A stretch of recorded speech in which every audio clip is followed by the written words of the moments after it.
Welcome back to Read and Escape with Nina.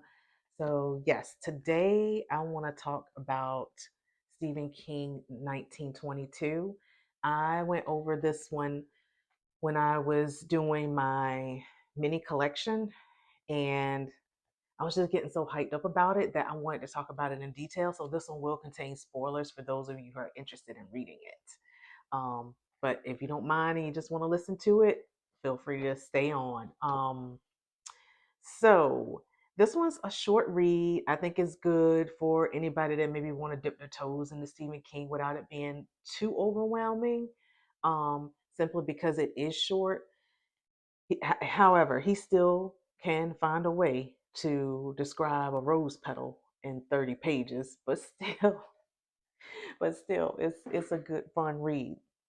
So this one, like I was telling you guys in the video last week, is about a husband and a wife who owns 80 acres, a farm in Nebraska, and she wants to sell her land, and he doesn't. Um, because if she tries to sell hers, he'll be forced to sell his as well, and he wants to do whatever he can to hold on to the farm. I feel like she wanted to sell it because she wanted to go off and be in a big city somewhere where she could sell the dresses that she would make. I think she made wedding dresses. And so it starts there. They're having a conversation about this.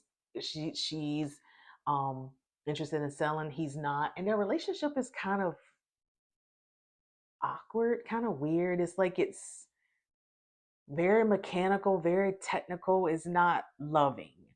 um it just seemed like it's just survival. um so I guess I can understand why it was so easy for him to do the things he did in this book, but he cannot convince her not to sell.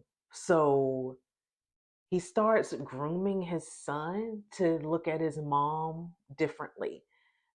He starts grooming his son to look at, because his son has a girlfriend that lives local that he sees. And he goes to his son and he starts like gaslighting. He'll say things like, well, your mom wants to sell, and if we sell, you won't be able to be with your girlfriend anymore. You won't be able to see your girlfriend, and things like that. And at first, his son is reluctant, and he's like, "Well, is there something else we could do?" And things like this. Like, dad is like, "No, we just, unfortunately, we just got to get rid of her." And this on us, it goes over a span of days that he's convincing them. They convincing his son. They would go out into the farm and talk out there because they couldn't talk near the house because the mom may hear. And so they devise a plan to actually kill the mom. So one night, the dad decides to um, get her really drunk, put a lot of pills in her drink, and get her very lethargic, and to the point where she like couldn't defend herself if she needed to. And they drag her up to the bedroom, and the dad starts strangling her. And he's realizing that that's even in her lethargic state, that's taken too long for him to kill her. So he asked the son to come over and stab him, but the son couldn't do it. So he's in the bedroom just standing there watching. And then the dad finally stabs her in the neck. It was a brutal, brutal death um, for her. And in the book, it was very descriptive. It was almost like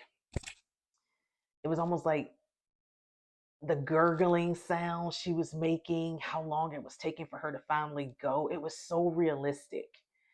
And it was to the point where I was like, oh my God, I can't wait for this to be over. I mean, after a lot of struggling and they knocking her teeth out, and they're pulling her hair mixed with blood, and just sounds and smells sounds she was making, and smells and things like that.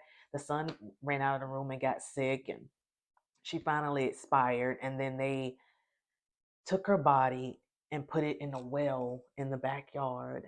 And this is where the rats come in. Um, I guess there were rats down there. Um, and she started having a scent, and they would go to the well and look down to check on her. Um, and they would see the rats crawling all over her and all through her. And it really freaked them out because it was making it look like she was moving. And Even they was even describing like the way she was seated in the well. Oh my God. And so they were describing the way she was in the well sitting down, but like her head was up. So whenever they would go look down in the well, it was like she was looking up at them.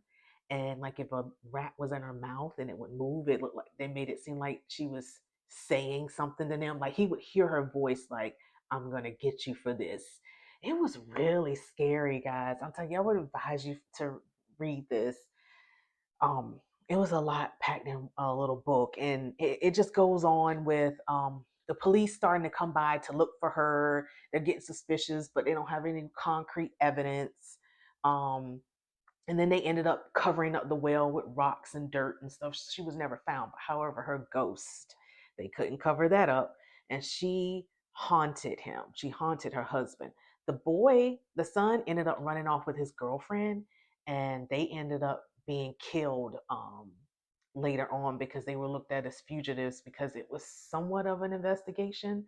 So they ran off and they didn't have money, so they started robbing banks. So they was getting themselves even in more trouble, and they ended up being shot by the police. In the meantime, the dad's still living, but he's living in hell because she is haunting him and driving him crazy. He would hear her footsteps coming down the steps. He would hear her say his name.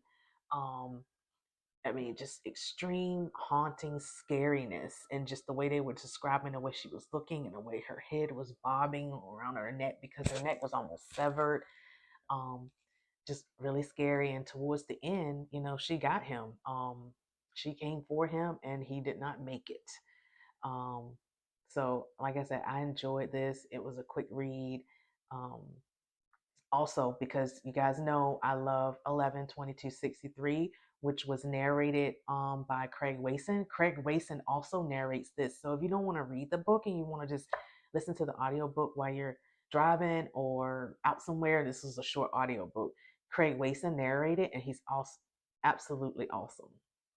So I hope you guys like this review. Maybe you want to give it a try. I thought it was very good, but I'll just see you guys next time with my next review. Have a good night. Bye.